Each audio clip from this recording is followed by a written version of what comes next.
Our legal systems are products of colonial legacies, modified by local realities and modern democratic ideals. Every year, thousands of law graduates are called to the bar across Africa's jurisdictions. Yet, only a fraction find structured opportunities. The traditional legal market cannot absorb the growing talent pool, forcing many to either switch professions or settle for precarious practice.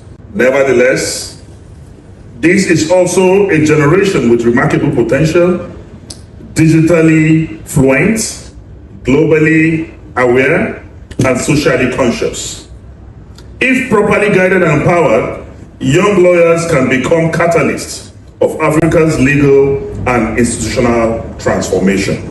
Barriers to growth and fulfillment. One of such is structural barriers. The structure of legal practice in most African countries is rigid and hierarchical. Advancements often depend on years of passive apprenticeship rather than measurable merit. Access to high-profile cases or leadership roles remain preserved of a privileged few. There is limited mentorship, and even where mentorship exists, it is rarely structured or accessible to all. Another factor is economic realities. Hardship remains one of the greatest threats to professional growth. In several jurisdictions, young lawyers earn stipends that barely cover transportation.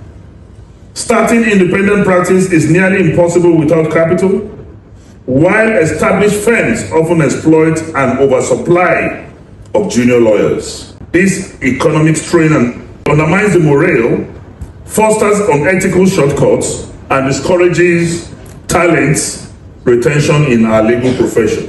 While the rest of the world has embraced legal technology, digital care management, e-filing, artificial intelligence, many African courts and firms still depend on manual filing systems and paper records.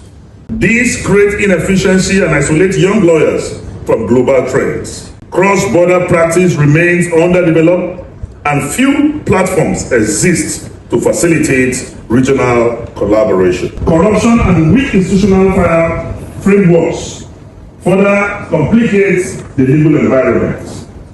Young lawyers who aspire integrity often face moral dilemmas between survival and principle. Equality also persists. Female lawyers frequently encounter subtle biases that limit progression and inclusion.